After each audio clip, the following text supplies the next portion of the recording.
Well,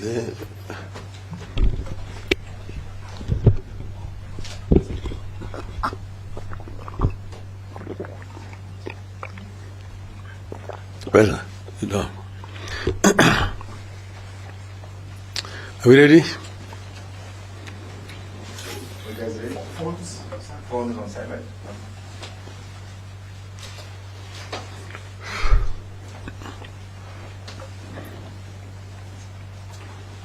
You guys ready? Let's do this. We're ready. Okay. So, yeah, I'm ready. Okay. Good morning, fellow Kenyans. These are my plans for the jua kali sector in Kenya. Yani kutambua ujuzi wa sekta ya jua kali. I have always believed in the capacity of the jua kali sector to turn around the fortunes of our country and provide more for our people.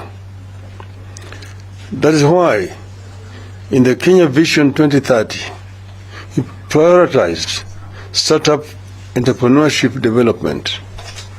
We agreed that the performance and competitiveness of the medium and small enterprises and the jua kali sector will be increased for it to effectively respond to the challenges of creating productive and sustainable employment opportunities, economic growth, and poverty reduction in the country.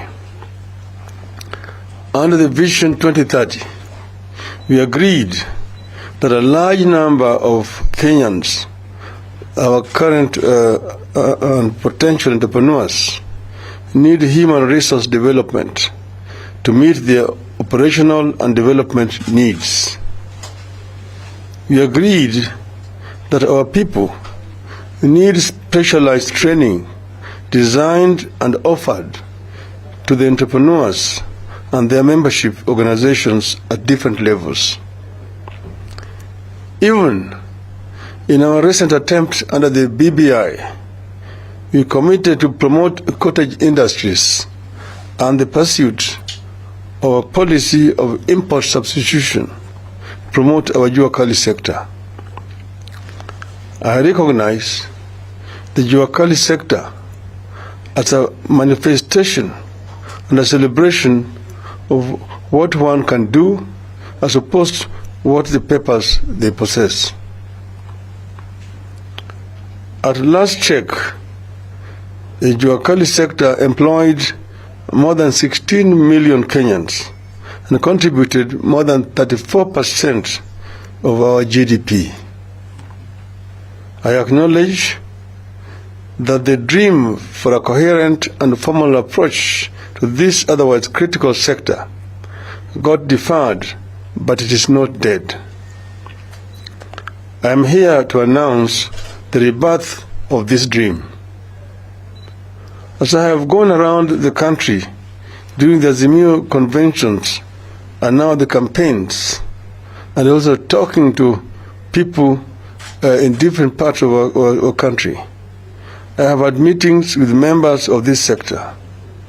Recently, in Nyeri, I had a conversation with over 500 members of this sector. From those meetings, it has become clear that we must address the issues of decent work sites, operating space, market for jua kali products, and affordable credit to members of this sector. I'm also talking with experience from other countries like Singapore, like Malaysia, and South Korea. I have also realized the need to recognize and reward the players for their skills and help them to continue refining those skills and pass them to the next generation. And so today, I am here to announce a raft of measures that I wish to pursue in the coming months and when in government to help lift the jua kali sector to its rightful place in our economy. First, I want to push for the adoption and implementation of the recognition of prior learning policy in Kenya, RPL. I want to repeat, recognition of prior learning policy in Kenya, RPL. The RPL provides for recognition of knowledge, skills and competencies, regardless of where and how they were acquired. It is a progression map to facilitate the transition of skilled workers from informality to formality. In other words, these people may not have gone to any technical training institute or college, but through practice they've acquired the knowledge which needs to be recognized. With the RPL, our country and my government will be addressing the needs of millions of Kenyans who flock to work in industrial areas of our various towns, armed with the excellent skills but no certification. They are therefore overworked and underpaid for their otherwise excellent skills. I will give a few examples. Number one, the tile fitters. They are among the best in the world, but because they lack certification, they are unable to directly secure tile fitting jobs. The jobs therefore go to middlemen who have papers but no skills, who in turn hire the tile fitters and take the lion's share of the pay. The RPL certification will change this situation completely, allowing our tile fitters to secure the jobs and earn the money directly. Yes.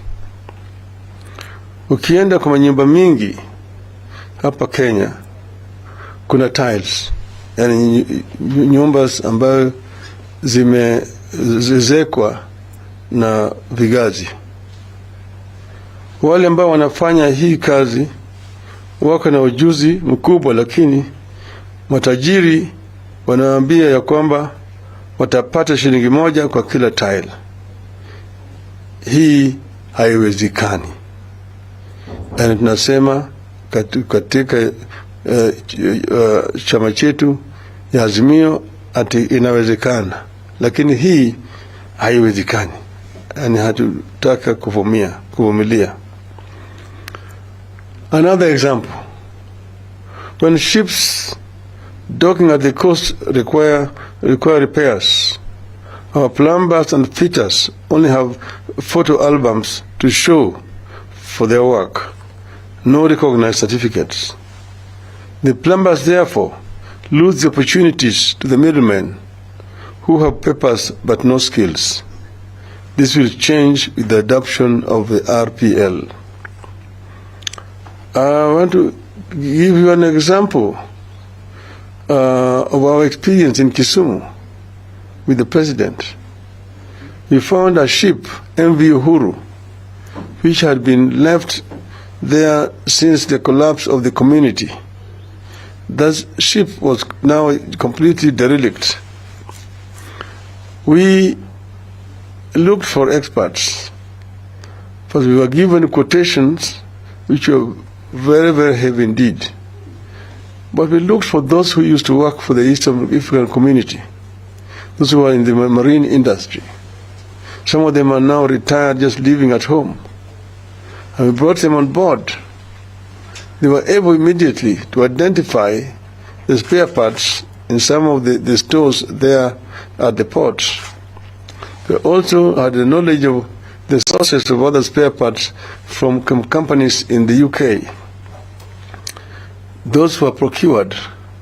These mechanics went into that ship, and within a matter of days or weeks, they completely overhauled the engine of the ship and repaired it completely, and it was able to be taken back to water, and it is now actually plying the route Kisumu to Port Bell in Kampala.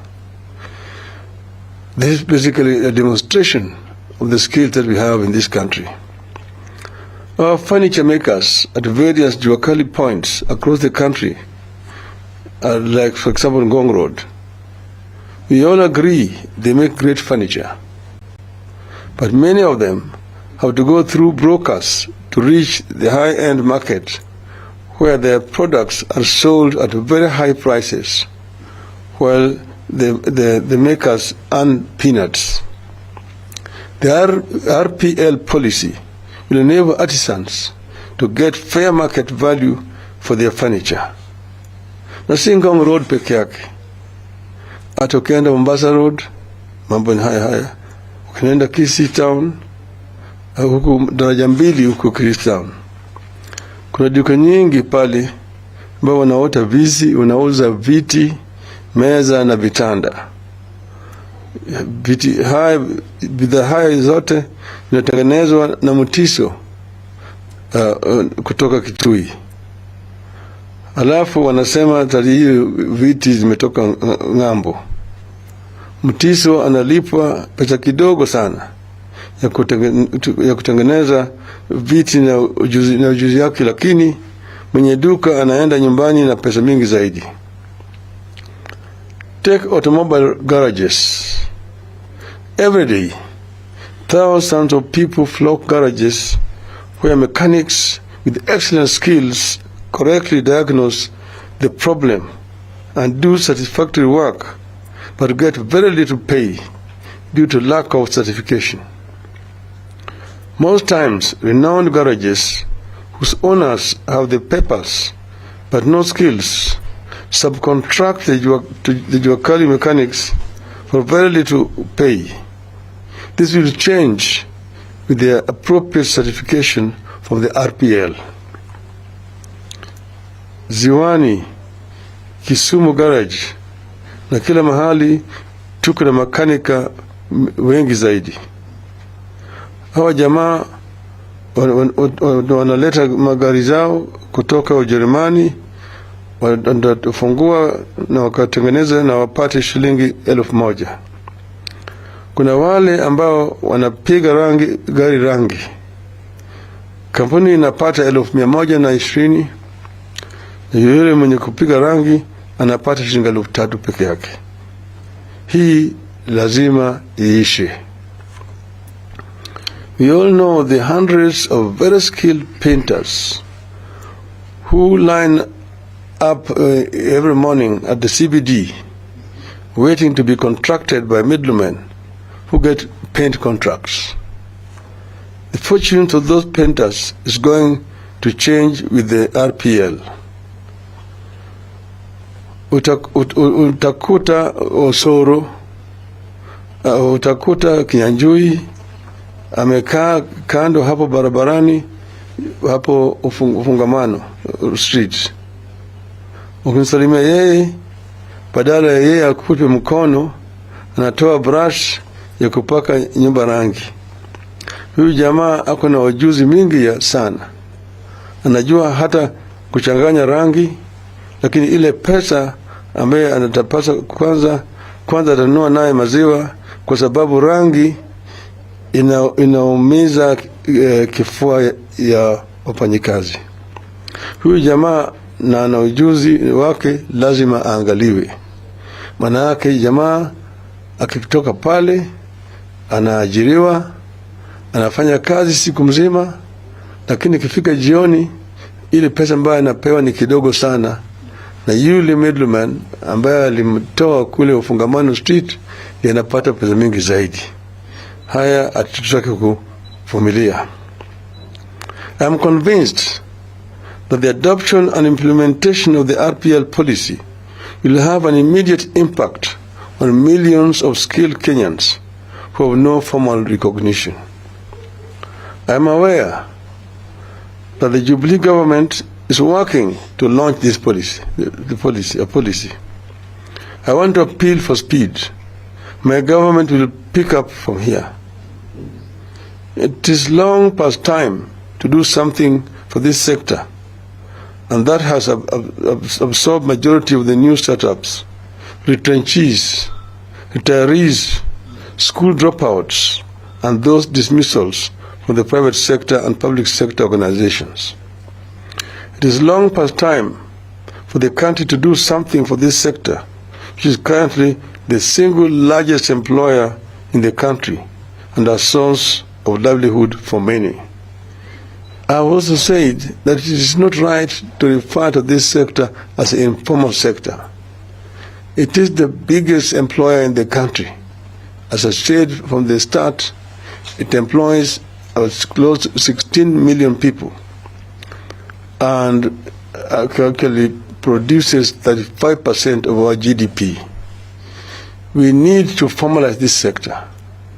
We need to construct formal sheds for these people, and to put up markets for the wares which coming up from those sheds, and also regularize the way that they contribute to the economy through payment of some taxes. I want to say that we are going to form a partnership to ensure that this sector is formalized and that it succeeds. This is what we are saying as Azimio la Umoja. Inawezekana. Thank you very much. God bless Kenya.